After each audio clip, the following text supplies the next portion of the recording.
जय हिंद दोस्तों, मैं प्रशांत पांडे। श्री सुंदरम एकेडमी में आप सभी का स्वागत है। मेरे द्वारा जिलावार कक्षाएं चल रही हैं और जैसा कि आपको विदित है कि मैंने भोपाल जिला को लगभग 80% के आसपास कवर कर लिया था और आज हम भोपाल को भी कवर करेंगे संपूर्ण रूप से और दूसरी चीज़ रायसेन जिले को भी कंप्लीट करेंगे।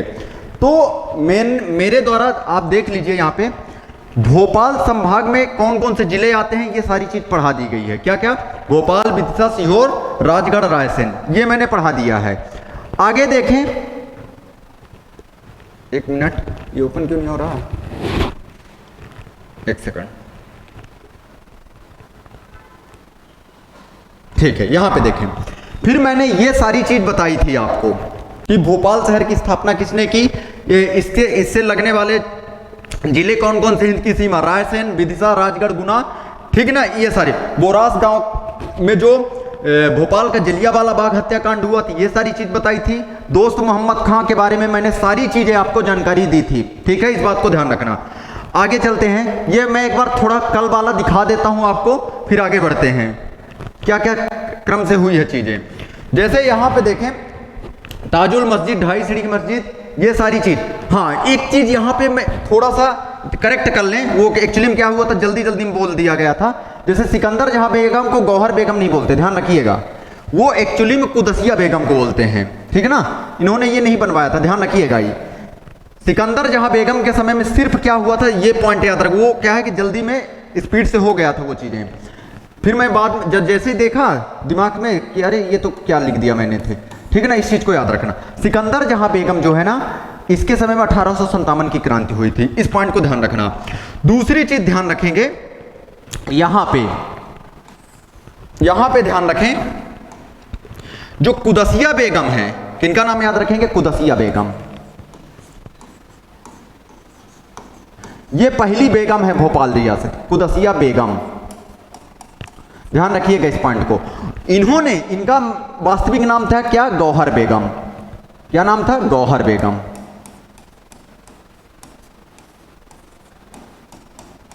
इनका वास्तविक नाम क्या था? गौहर बेगम। याद रहेगा क्या? इन्होंने ही क्या बनवाया था? गौहर महल। इन्होंने ही क्या बनवाया था? गौहर महल।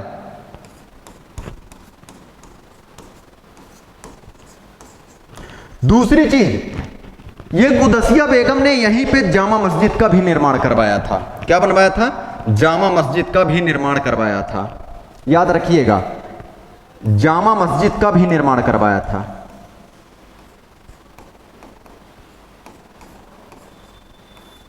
का निर्माण,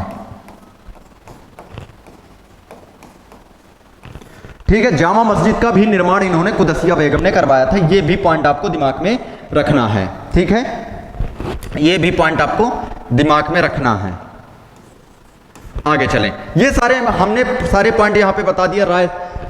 ढाई सीढ़ी की मस्जिद, ताजुल मस्जिद, ये सारे पॉइंट यहां पे मैंने बता दिए थे। आगे बढ़ते हैं, जैसे कि देखो भौगोलिक देखें, यहां पे 5 पहाड़ियों से घिरा, ये सारे पॉइंट हमने यहां पे बता दिए थे। आगे बढ़ते हैं, ये सारी चीजें मैंने आपको बताया था कल ही। ये राजनीतिक यहां पे आप देख रहे हैं, शंकर दयाल शर्मा के बारे में सारी पॉइंट बताए थे मैंने। क्या क्या पॉइंट हैं, ये सारे पॉइंट मैंने बिंदु आपको बताए थे, ठीक है। आगे बढ़ें, यहां पे संग्रहालय देख लिए थे अपन, और ये मेरा कंटेंट नंबर है, याद रखिएगा। जो एमपीपीएससी 2025 की तैयारी कर रहा है वो इस पे मैसेज कर दे और उन्हें टेलीग्राम और व्हाट्सएप ग्रुप में जोड़ दिया जाएगा, इस बात को ध्यान रखना है आपको। ये सारी चीज मैंने बताई थी कि जनजाति संग्रहालय कहाँ है, दुष्यंत कुमार पांडुलिपि संग्रहालय कहाँ है, ये कहाँ है? भोपाल में। ये सारी चीज मैंने आपको यहाँ पे बताया था। और यहाँ पे मानव संग्रहालय के बारे में भी मैंने चर्चा कर ली थी, ध्यान रखिएगा इस चीज को। आगे बढ़ते हैं, फिर मैंने शैक्षणिक संस्थान, यहाँ पे राजीव गांधी प्रौद्योगिकी महाविद्यालय बता दिया था, अटल बिहारी वाजपेयी हिंदी विश्वविद्यालय भी बता दिया था, ध्यान रखिएगा। राष्ट्रीय लॉ कॉलेज, यहाँ पे लॉ कॉलेज भी है एक, जो कि राष्ट्रीय लेवल पर फेमस है, याद रखिएगा। बरकतुल्लाह विश्वविद्यालय। और एक पॉइंट याद रखिए,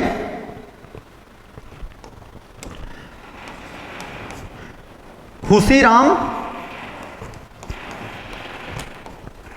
आयुर्वेद चिकित्सालय, चिकित्सालय, ये भी पॉइंट आप यहां पे एड ऑन कर लें, ठीक है ना। खुशीराम आयुर्वेद चिकित्सालय, ये भी पॉइंट आपको दिमाग में रखना है, ठीक है। अब देखिए कुछ यहाँ के हम लोग अन्य बिंदु देखेंगे। पहले तो ये देख लें कि भोपाल गैस कांड कब हुआ था, और याद रखना अमेरिकी कंपनी थी उस टाइम। यहाँ के सीएम कौन थे? अर्जुन सिंह, सीएम अर्जुन सिंह थे, ये भी याद रखिए। कौन थे? अर्जुन सिंह। और जो ये भोपाल गैस कांड हुआ था, इसका मेन मालिक हेंडरसन था, एंडरसन, ठीक है। इस बात को भी आपको ध्यान रखना। तो यहां पे राष्ट्रीय आपदा प्रबंधन संस्थान, ठीक है, ये सारी चीज। कुछ अन्य संस्थान भी अपन देखेंगे अभी, कुछ अन्य संस्थान जैसे वन प्रबंधन संस्थान, वन प्रबंधन संस्थान,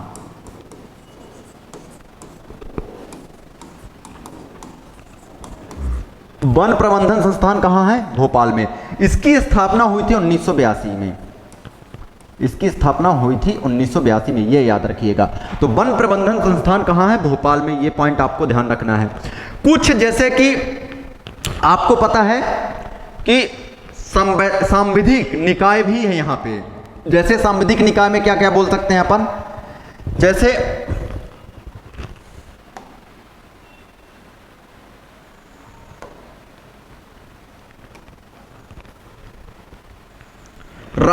राज्य बाल आयोग, याद रखना क्या क्या मैंने बोला, सारे आयोग ध्यान रखिएगा। यहां पे राज्य बाल आयोग व राज्य बाल अधिकार आयोग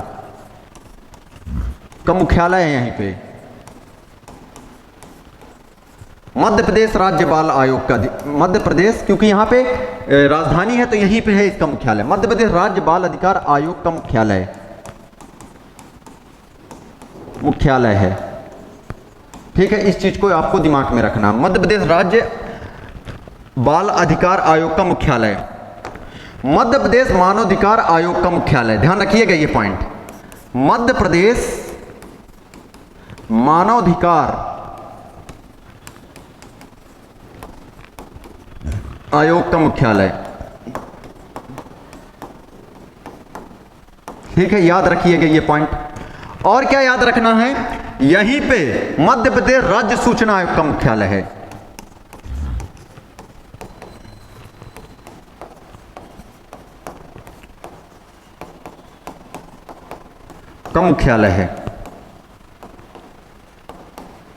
ठीक है। ये सारे बिंदु आपको दिमाग में रखना है, ठीक है। और याद रखें यहीं पे मध्य प्रदेश महिला अधिकार आयोग का मुख्यालय है,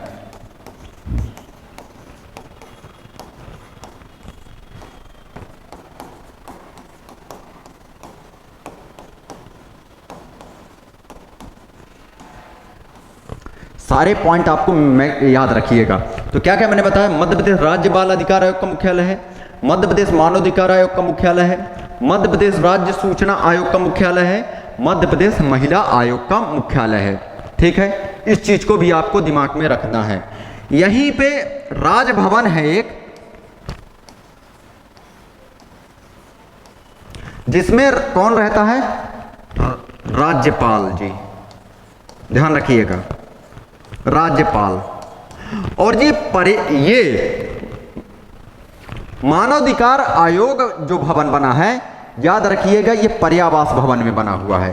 किसमें बना है? पर्यावास भवन, ठीक है। इस पॉइंट को भी याद रखिएगा। यहीं पे एक भवन और है इंपॉर्टेंट आपके लिए, नर्मदा भवन, नर्मदा भवन, ध्यान रखिएगा। ये सारे पॉइंट आपको दिमाग में रखना है, ये सारे बिंदु आपको दिमाग में रखने की जरूरत है, ठीक है ना। तो क्या क्या मैंने सारे जो आयोग हैं इंपॉर्टेंट वो ध्यान रखना है। सारी चीज मैंने ऐतिहासिक भी बता दी, आपको राजनीतिक भी बता दी, आर्थिक में जैसे निशांत कोच वो रेलवे कोच फैक्ट्री बताया मैंने, भेल बताया आपको, गोविंदपुरा क्षेत्र बताया, ठीक है, ये सारी चीज बता दिया, ठीक है ना। इस चीज को याद रखना। अब देखिए कुछ अन्य चीजें यहाँ पे कुछ अन्य चीजें देखते हैं। जैसे अन्य बिंदु देख लेते हैं। यहाँ पे अन्य बिंदु, अन्य बिंदु में याद रखना, यहाँ पे जितने भर खेल का मुख्यालय है, जैसे फेमस खेल का मुख्यालय देख लेते हैं पॉइंट में, देखो कौन कौन से, देखो जैसे यहां पे याद रखना, एक टेक्निक याद रखना, यहां पे खेल अकादमी यहां देख लेते हैं। यहां पे कौन से खेल अकादमी यहां है, ध्यान रखना है। जैसे मार्शल आर्ट, ध्यान रखिएगा, मध्य प्रदेश का,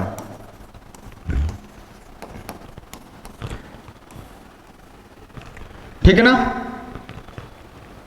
वाटर स्पोर्ट,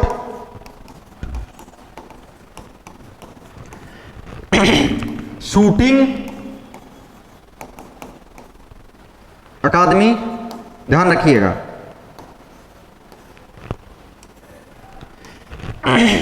घुड़सवारी एकेडमी, ये जितनी भी एकेडमी है सारी बनी है 2007 में। समझ रहे हैं क्या? इस जितनी भी चारों एकेडमी है ये कब बनी है? 2007 में। ध्यान रखिएगा कब बनी है? 2007। अब याद कैसे याद रखेंगे? जैसे आप MSW करते हैं, MSW करते हैं कि नहीं करते? तो पापा से बोले कि भैया सर पापा मैं MSW करने जा रहा हूँ, मुझे गाड़ी चाहिए। तो पापा ने बोला कि मैं आपको MSW कराने के लिए गाड़ी नहीं दूंगा, मैं आपके लिए घोड़ा की व्यवस्था कर देता हूँ। तो ये लड़का जो है चंगूलाल, ध्यान रखिएगा, चंगूलाल का कॉलेज है, मान लीजिए बरकतुल्लाह विश्वविद्यालय में है, तो उसको जाना है कहाँ से? अपन बोल सकते हैं कि DB मॉल के समीप से वो जाएगा बरकतुल्लाह विश्वविद्यालय। तो ये कहता है पापा से कि भैया हमें MSW करना है तो गाड़ी दिला दीजिए, हमको बरकतुल्लाह विश्वविद्यालय जाना। तो वो कहते हैं कि नहीं भैया मैं तुम्हें घोड़ा दिलाऊंगा। तो याद रखना MSW ये घुड़सवारी करते हुए जाएगा। कैसे जाएगा? MSW घुड़सवारी करते। यम से याद रखना मार्शल आर्ट, ये मैंने बताया। यस से याद रखना शूटिंग, ये अभी बताया। फिर W से याद रखना वाटर स्पोर्ट याद रखना, और घुड़सवारी से याद रखना घुड़सवारी एकेडमी। याद रहेगा क्या? ये सारे बिंदु आपको दिमाग में रखना है। तो ठीक है, और इनकी सारी की एकेडमी की स्थापना 2007 में हुई है, ये भी पॉइंट आपको ध्यान रखना है। अब चले आगे की ओर चलते हैं, अन्य बिंदु में और देखते हैं अपन। जैसे यहां पे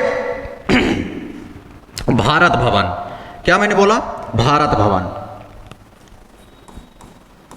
भारत भवन, ठीक है। दूसरा चीज याद रखना, यहीं पे रविंद्र भवन है, रविंद्रनाथ टिगरी नहीं, रविंद्रनाथ टिगरी कहां है? इंदौर में, लेकिन रविंद्र भवन कहां है? भोपाल में। रविंद्र भवन याद रखिएगा। जो ये भारत भवन है याद रखिएगा, इंपॉर्टेंट है, इसके वास्तुकार चार्ल्स कोरिया हैं।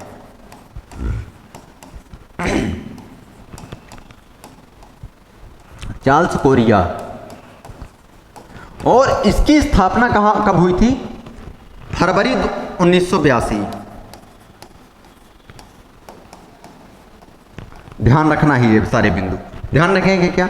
मतलब यहाँ पे कई विभाग बने हैं, जैसे रंगमंडल, अनहद, बागार्थ, ये सारे पॉइंट। जैसे आप बता सकते हैं विभाग इसके कौन कौन से हैं, जैसे आप ध्यान से रख सकते हैं रंगमंडल, बागार्थ, अनहद, रूपांकर, ललित कला।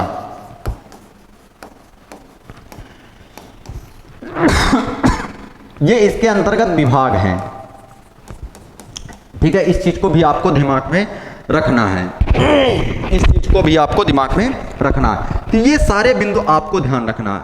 कुछ पॉइंट और देखते हैं। प्रिपेयरिंग टू एक्सपर्ट, एक मिनट, ये कहां से आ गए? एक सेकंड,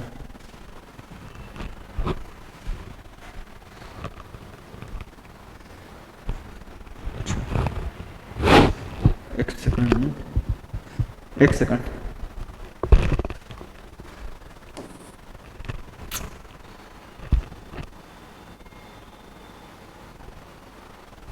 ये क्या हो रहा है? वेट एक मिनट के लिए, एक मिनट वेट।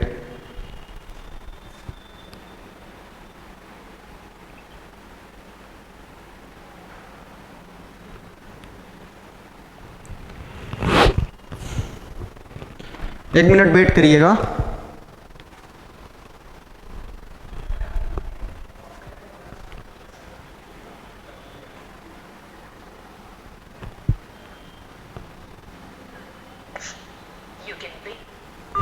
एक सेकंड।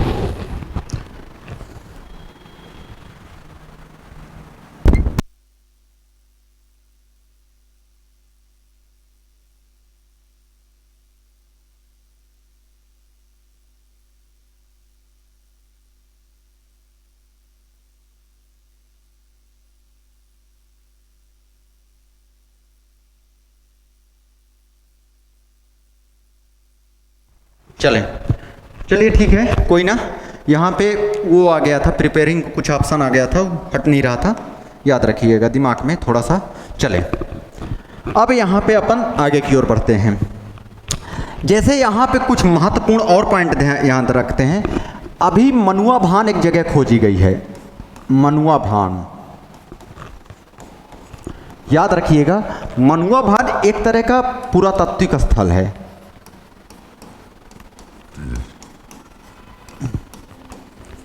पुरातात्विक स्थल है, ठीक है, पुरातात्विक स्थल है। और यहाँ पे एक चीज और याद रखना, कलियासोत डैम है,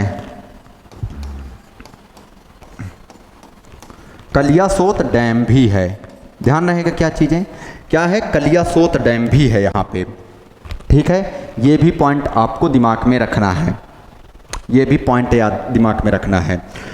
और याद रखें यहाँ पे कुछ एक आध पॉइंट यहाँ पे है। राजा भोज, राजा भोज वो वापस हो गया था, प्रिपेयरिंग लिखा गया था, ठीक है। राजा भोज एयरपोर्ट, और यहाँ से पहली बार हज यात्रा की गई थी 2010 में, यहाँ से हज यात्रा की गई थी, ध्यान रखिएगा।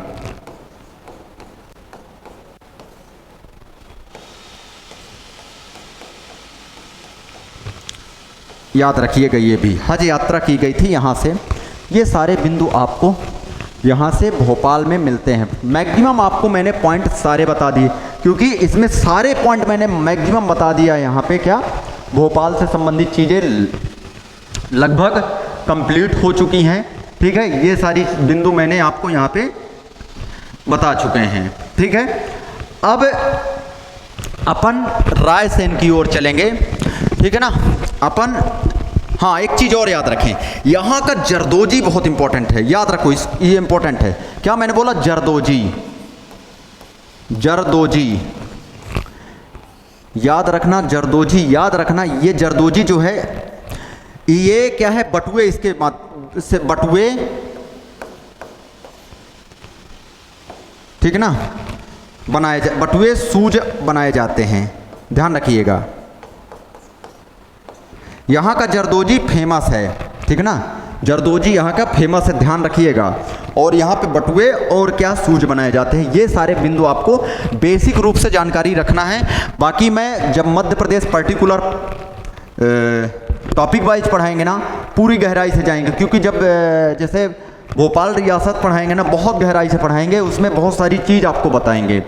ऐसे जैसे मध्य प्रदेश के वन हो गए, मध्य प्रदेश का नदियाँ हो गई, ये सब सारी चीज़ें आपको वहाँ पे पढ़ाई जाएगी।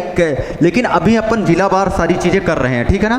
चलें अब अपन लोग रायसेन को देखते हैं, नए जिले को वापस से देखते हैं इसको। चलें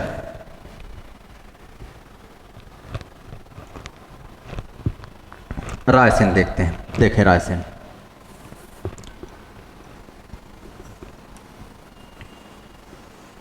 ठीक है, रायसेन की सीमा अगर देखा जाए, यहां लगती है होशंगाबाद से, यहां लगती है नरसिंहपुर से, यहां लगती है सागर से, ठीक है, ठीक है, इस चीज को याद रखना, सागर से लगती है। यहां सीहोर, विदिशा, ये क्या है, रायसेन, ठीक है, ये भी आपको दिमाग में रखना है। तो क्या क्या लगता है, सागर, नरसिंहपुर, होशंगाबाद, सीहोर, विदिशा, इनकी सीमा लगती है। किससे लगती है, रायसेन से लगती है। ध्यान रखिएगा, किससे लगती है, रायसेन से लगती है। ये पॉइंट आपको दिमाग में रखना है। चलें अब देखें, यहाँ पे मेन चीजें देखते हैं। यहाँ पे देखें,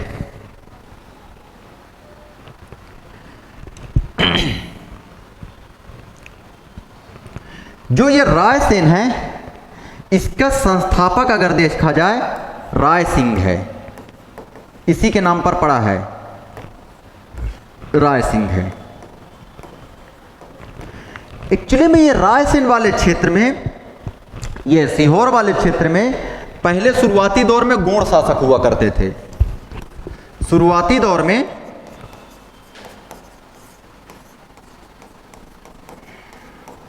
गोंड शासक हुआ करते थे।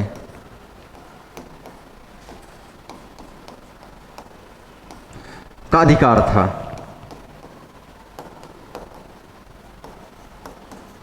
ठीक है, ठीक है। तो ये जो रायसेन वाला क्षेत्र है, ये ऐतिहासिक दृष्टि से काफी महत्वपूर्ण है। यहां पे अगर देखा जाए तो रायसेन का किला है। किसका है, रायसेन का किला।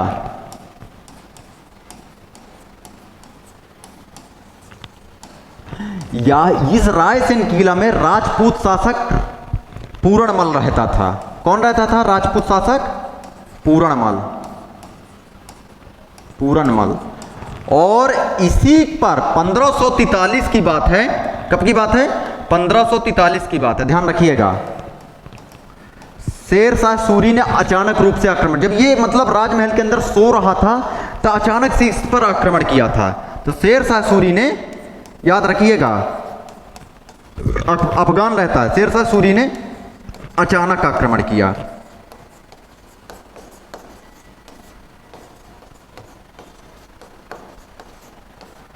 और इतिहासकार इसके आक्रमण को क्या कहते हैं, ये इसके इतिहास का धब्बा माना जाता है।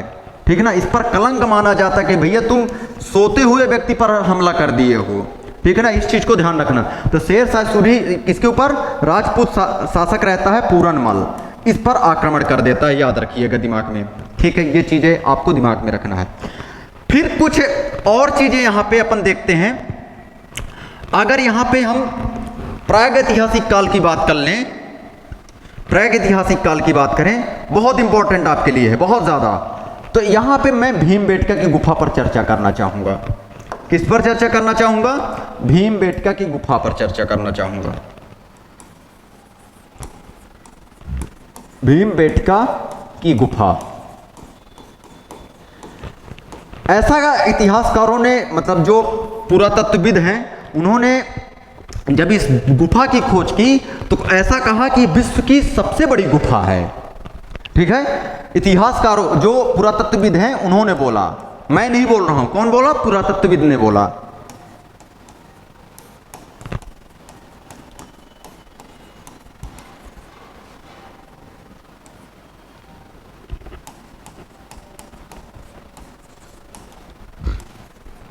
ठीक है,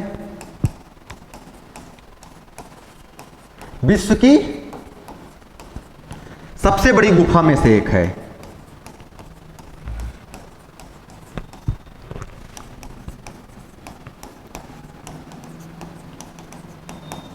एक है, मतलब इसका मतलब यह है कि कई गुफाओं का समूह है।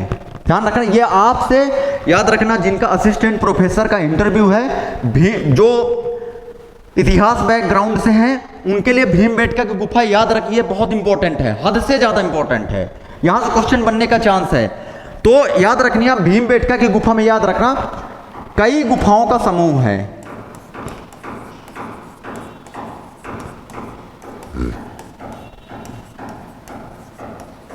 ठीक है, 1957 की बात है। कब की बात है, 1957 की बात है। इस पॉइंट को ध्यान रखना, 1957 की बात है। वाकड़कर महोदय जो पुरातत्वविद हैं, कौन, वाकड़कर महोदय, विष्णु वाकड़कर जी, ध्यान रखिएगा। आर्कियोलॉजिस्ट हैं ये विष्णु बाकड़कर महोदय जी। ये क्या किए हैं, इस गुफा की खोज किए हैं। क्या, इस गुफा की खोज किए हैं। और ये जो विष्णु बाकड़कर हैं मध्य प्रदेश के नीमच से बिलोंग करते हैं। कहां से बिलोंग करते हैं, नीमच से। इस बात को भी आपको ध्यान रखना,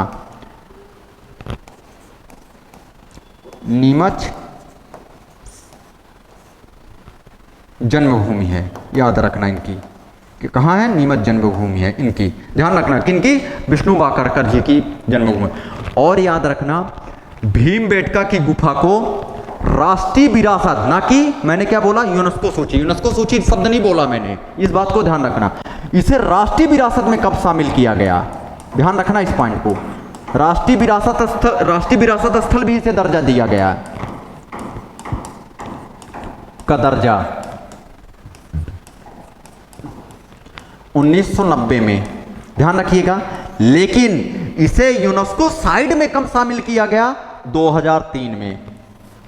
यूनेस्को सूची में कब शामिल किया गया, ध्यान रखिएगा,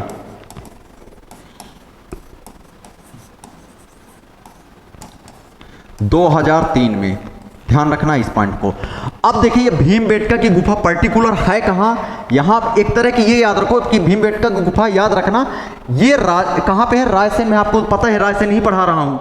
अब कैसे याद रखा है ना कि भीम अपने 5 भाइयों के साथ बैठकर राय ले रहे हैं। क्या याद रखेंगे, भीम अपने 5 भाइयों के साथ बैठकर राय ले रहे हैं, तो रायसेन याद रखिए। और रायसेन में कहां है, अब्दुल्लागंज,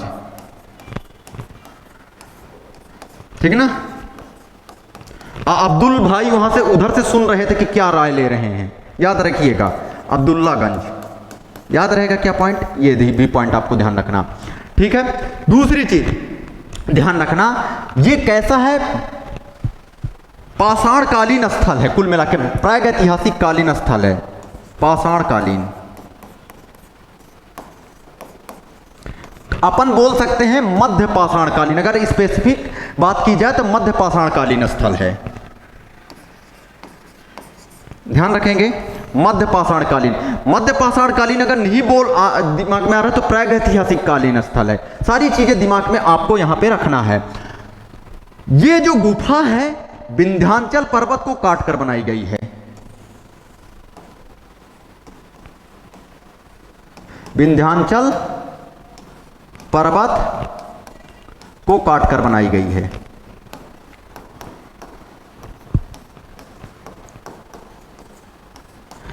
इस गुफा में याद रखना बहुत इंपॉर्टेंट है आपके लिए, इस गुफा में ये याद रखना आदिमानव से संबंधित जितने भी शैल चित्र हैं, जैसे उसको शिकार करते हुए दिखाया गया, उसको उसके आकृति को स्वयं दिखाया गया, ये सारी चीजें यहाँ पे है।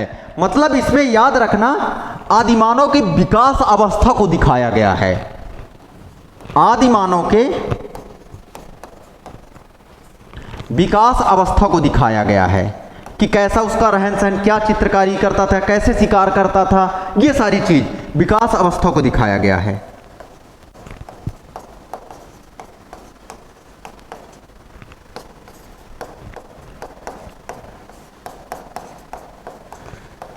बोला ना एक एक चीज पढ़ा दिया जाएगा। यकीन मानिए अगर इस तरह आपको मध्य प्रदेश कहीं मिल जाए, पूरे मध्य प्रदेश में मैं बात करूं क्योंकि मध्य प्रदेश का ही व्यक्ति मुख्य रूप से पढ़ाता है, तो मैं मध्य प्रदेश की ही बात कर रहा हूं। इस लेवल का अगर कहीं मिल जाए तो फिर बताइएगा।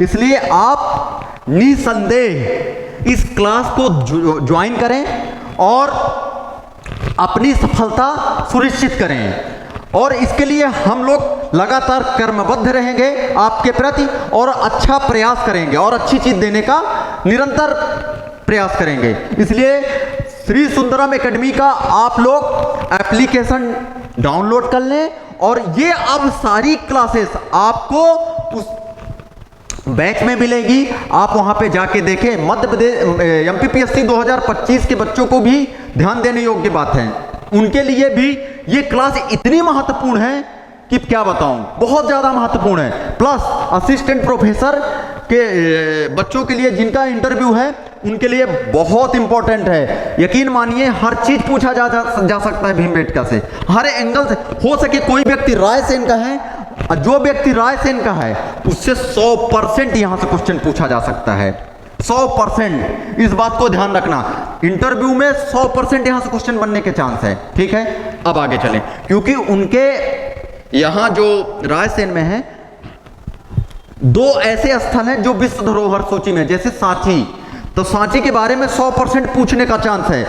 और दूसरी चीज, हम उस लेवल की तैयारी करेंगे कि आपसे क्वेश्चन गलत ना हो। ठीक है, चलें आगे। तो आपने ये सारे पॉइंट देख लिया क्या? सारे पॉइंट देख लिया, आगे बढ़ते हैं।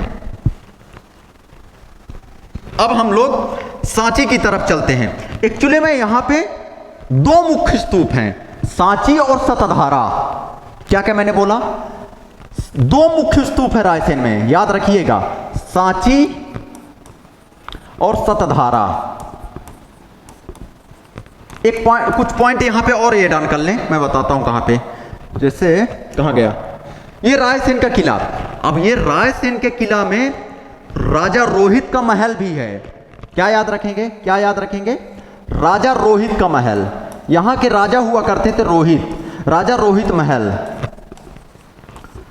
ठीक है, इत्रदार महल, ऐसा कहा जाता था कि इस तरह ये महल को बनवाया गया था जहां पे ये इत्र जैसे सुगंधित हुआ करता था। मतलब वहां पे जो लोग जाते थे उस महल में, वो मतलब बहुत सुगंधित महल हुआ करता था, तो इसलिए इत्रदार महल, इत्रदार महल।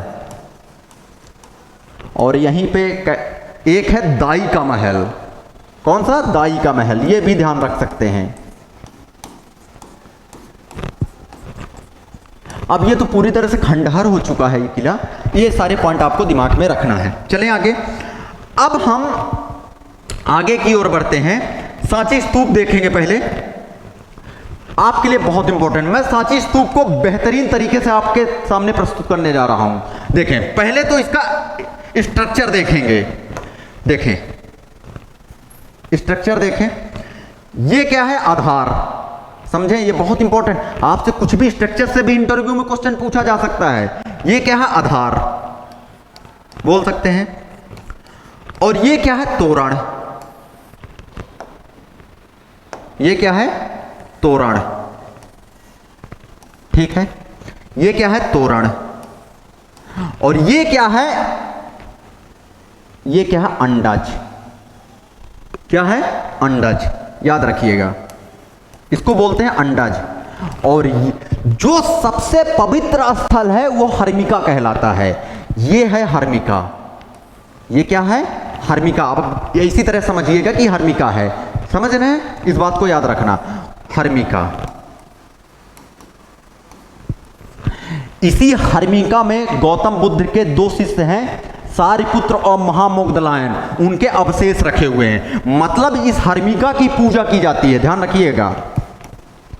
गौतम बुद्ध के शिष्य याद रखिएगा,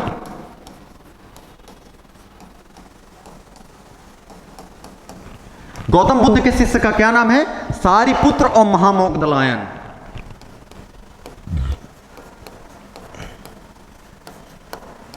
प्लस महामोगदलायन।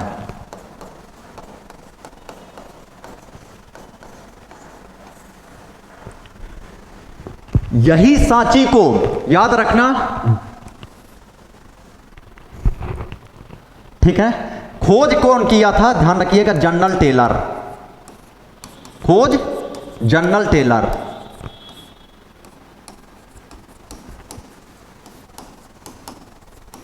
ध्यान रखिएगा ये भी पॉइंट। और याद रखिएगा सांची स्तूप को वैश्विक धरोहर स्थल की सूची में शामिल किया गया है। इंपॉर्टेंट है आपके लिए। कब शामिल किया गया है? 1989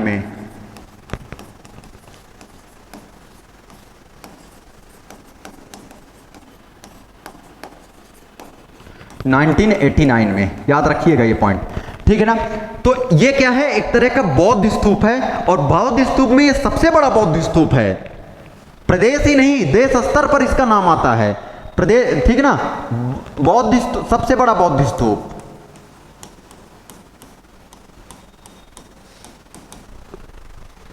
सबसे बड़ा बौद्ध स्तूप, ध्यान रखिएगा, सबसे बड़ा बौद्ध स्तूप याद रख। और यही याद रखिएगा, यहीं पे इसे सांची क्षेत्र को सोलर सिटी का दर्जा दिया गया है।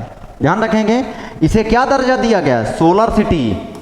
करंट का है न्यूज, ये ध्यान रखना, कल सोलर सिटी का दर्जा दिया गया।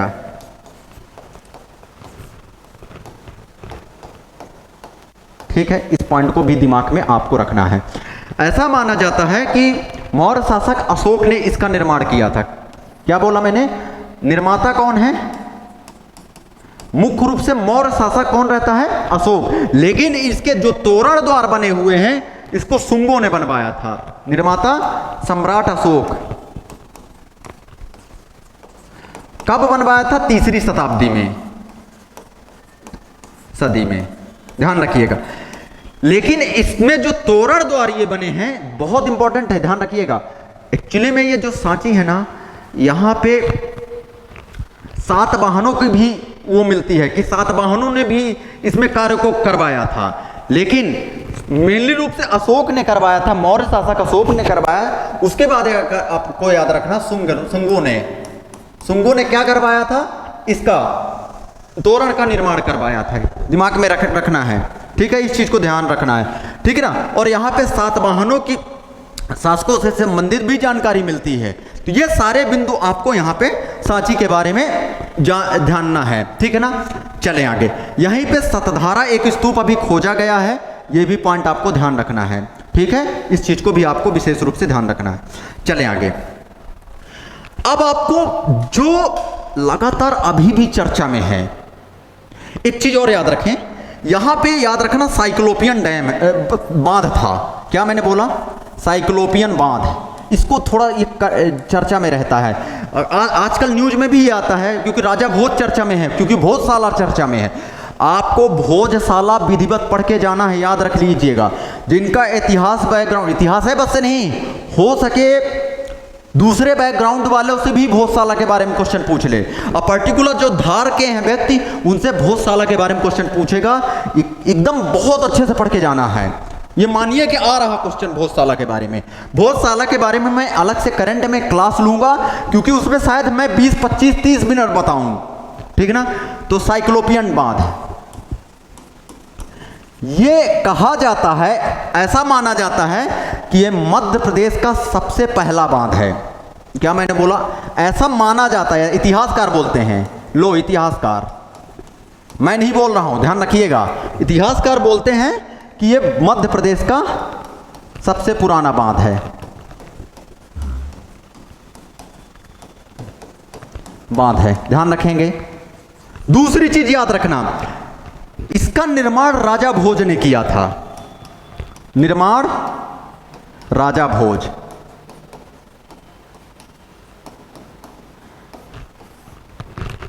लेकिन मालवा का शासक हुसंग शाह आता है, गौरी, उसने इसे क्या कर देता? ध्वस्त कर देता है। मालवा का शासक कौन आता है? ध्यान रखिएगा,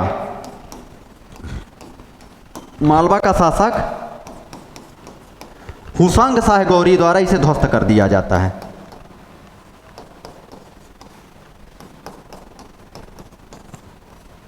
द्वारा ध्वस्त, ध्यान रखिएगा, ध्वस्त कर दिया जाता है। समझ रहे ना? मैं आपको यकीन मानिए, मैं पीपीटी से नहीं पढ़ाऊंगा, मैं आपको अपने हाथ से लिखी हुई चीज पढ़ाऊंगा ताकि आपको चीजें याद हो। ऐसा मैं बताऊं, आपको ईमानदारी से बताऊं, ऐसा पूरे मध्य प्रदेश का कोई गुरुजी नहीं है जो बिना पीपीटी के पढ़ाएं। मैं शायद एकमात्र ऐसा गुरुजी बना हूं जो बिना पीपीटी के आपको पढ़ा रहा हूं, ठीक है ना। इस चीज को याद रखिएगा। अब बिना, एक अच्छा गुरु वही कहलाता है जो बिना पीपीटी के आपको सही मटेरियल डिलीवर करे, ठीक है ना। देखिए पीपीटी में क्या होता, समझिए बात को। पीपीटी में ये होता है, ये लाइन लिखी रहती है और एक तरफ से गुरुजी पढ़ना चालू कर दिए। पढ़ने से ठीक है, वो तो बच्चा भी पढ़ लेगा ना, अगर ऐसी बात है तो हाँ, नो डाउट गुरुजी क्या कर देते हैं, समझा देते हैं, नो डाउट, वो तो सही है। लेकिन यार ये चीजें ज्यादा आपके दिमाग में जाएंगी। ये चीजें आप जब लिखी हुई चीजें एकदम पढ़ेंगे उससे कंसंट्रेशन बढ़ेगा। इसलिए आप लोग लगातार बने रहिए।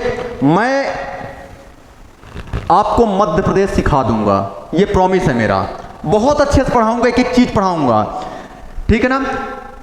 ये जान लीजिए सुंदरम एकेडमी आपके लिए एक सौगात देगी और बहुत अच्छा काम करने जा रही है, बात मानिए।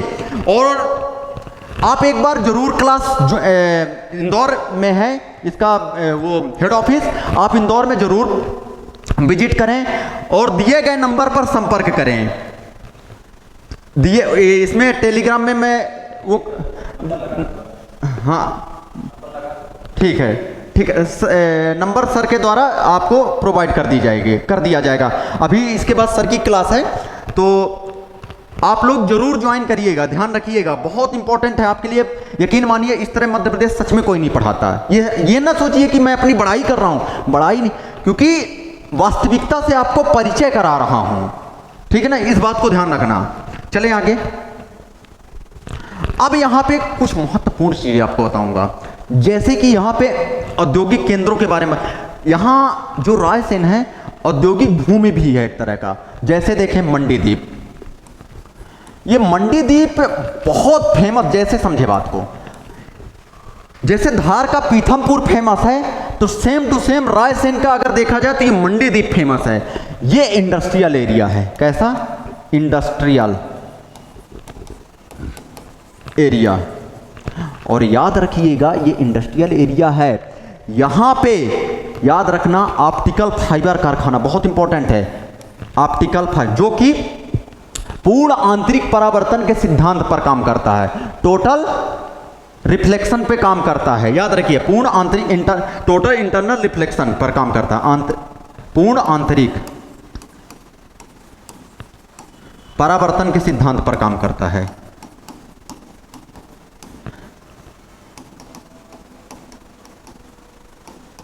कांच के एक्चुअली में कई तरह के बनते हैं कांच के। अब ये सब नहीं बताऊंगा, यहाँ पे बताने लगूंगा तो पीएचडी हो जाएगी आपकी। मैं नहीं चाहता कि यहाँ पे ये रेसे बताऊं, क्लैड कोडिंग बताऊं, नहीं बताऊंगा, ठीक है ना।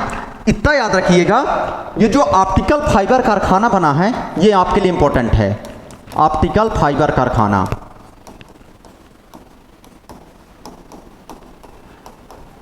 ये किस देश के सहयोग से बना है? जापान देश के सहयोग से बना है, ध्यान रखिएगा। जापान देश के सहयोग से बना है, ध्यान रखिएगा। दूसरी चीज, यहां पे अभी इलेक्ट्रो ग्रेफाइट लिमिटेड खुली है। क्या बोल रहा? इलेक्ट्रो ग्रेफाइट लिमिटेड कंपनी खुली है, ध्यान रखिएगा यहीं पे, ठीक ना। तो ग्रेफाइट का यहाँ पे संयंत्र लगा हुआ है, इस चीज को भी आपको दिमाग में रखना। तो मंडीदीप में ये सारे बिंदु आपको ध्यान रखना। अब कुछ थोड़ा सा अन्य बिंदु के रूप में अगर देखें तो यह आपका रायसेन लगभग खत्म हो जाए, इसलिए इसको बताना था, ये बहुत अच्छे से याद रखना। ये भोजपुर इसलिए इंपॉर्टेंट है कि इसको राजा भोज ने बनवाया था। किसने बनवाया था? राजा भोज ने बनवाया था, याद रहेगा क्या? ये इसे मध्य एशिया का सोमनाथ कहा जाता है, सॉरी मध्य भारत का सोमनाथ, भारत का सोमनाथ कहा जाता है। दूसरी चीज याद रखना, ये किस नदी के तट पर है? बेतवा नदी के तट पर है।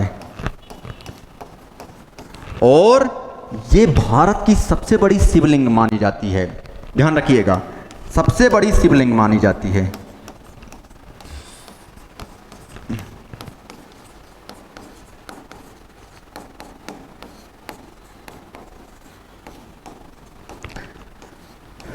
अभी भोजशाला विवाद जो चला था तो इसको भी लेकर यहाँ पे रिसर्च चालू हो गया है, इसलिए इस कंटेंट को दिमाग में रखना। भोजपुर से आपसे क्वेश्चन पूछा जा सकता है और ये मुख्य रूप से ऐसा माना जाता है कि एक ही पत्थर से, एक ही चट्टान से बना है, से निर्मित। और ये याद रखना नागर शैली में बना है मंदिर। स्थापत्य से भी क्वेश्चन पूछा जा सकते हैं। नागर शैली, नागर शैली याद रखना, हिमालय से लेकर विंध्याचल पर्वत तक का क्षेत्र क्या कहलाता है? नागर शैली। हिमालय से लेकर विंध्याचल तक के पर्वत का क्षेत्र क्या कहलाता है? यहाँ पे जो मंदिर बने हैं नागर शैली के रूप में बने हैं, ठीक है ना। नागर शैली की विशेषता हम यहाँ पे अभी नहीं बताएंगे, जो कि मैं उसको इतिहास वाले टॉपिक में नागर शैली, द्रविड़ शैली, बेसर शैली बहुत अच्छे से पढ़ाऊंगा, क्योंकि उनमें बहुत सारी विशेषता होती है, अलग अलग विशेषता। नागर शैली की अलग तरह के मंदिर बनते हैं, बेसर के अलग तरह के मंदिर बनते हैं, और द्रविड़ के अलग तरह के बनते हैं मंदिर। तो इसलिए उसमें ज़्यादा समय अभी अपन नहीं देंगे, क्योंकि पर्टिकुलर हम इतिहास को भी पढ़ेंगे आगे चलकर। ठीक है, ये सारी चीज़ आपने यहाँ पे देख लिया। ठीक है, भोजपुर भी देख लिया, सल्कनपुर भी देख लिया, ये सारे बिंदु। हाँ, वारणा डैम याद रखें, और एक याद रखना सम्राट अशोक सागर। देखो, सम्राट अशोक सागर ये याद रखें, ये विदिशा और रायसेन की सीमा में है। विदिशा प्लस रायसेन, ध्यान रखिएगा, विदिशा प्लस रायसेन की सीमा में है। इसे हलाली परियोजना के भी नाम से जाना जाता है। कैसे याद रखेंगे? एक्चुअली में बेतवा की एक सहायक नदी है हलाली, हलाली, और उसी के नाम पर हलाली परियोजना भी कहा जाता है। याद रहेगा क्या? याद रखना है, ठीक है ना, ये भी याद रखना। और एक चीज बहुत इंपॉर्टेंट है, रातापानी अभयारण्य, क्योंकि उसे टाइगर रिजर्व बनाने की बात चल रही है। अभी कैबिनेट में वन विभाग के जो रैंक के सचिव लोग हैं, उनमें ये माननीय सीएम महोदय जी ने उनको डांट लगाई है कि भाई अभी तक तुम ये क्या काम है, मतलब अभी तक टाइगर रिजर्व इसे क्यों नहीं घोषित किया गया। तो रातापानी अभयारण्य याद रखिएगा।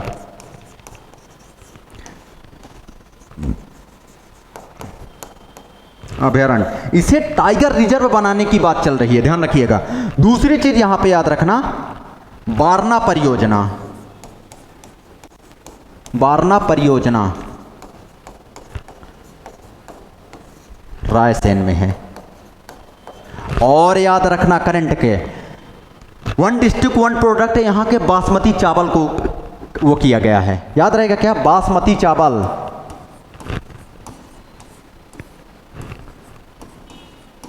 वन डिस्ट्रिक्ट वन प्रोडक्ट में ओडीओपी में शामिल किया गया। ये सारे बिंदु आपको ध्यान रखना है। तो हम लोगों ने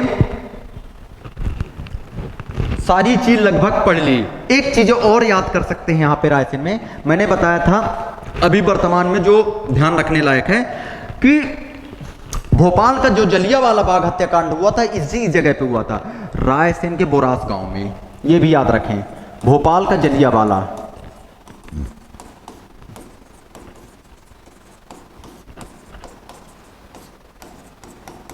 रायसेन के बोरास में, रायसेन के बोरास कब हुआ था? 14 जनवरी 1949। ठीक है, तो सेशन को आप लोग, अगर आप लोगों को अच्छा लगे तो शेयर जरूर करें। बाकी सर की क्लास अब रहेगी, ठीक है। तो चलो मिलते हैं नेक्स्ट क्लास में, ठीक है। जय हिंद।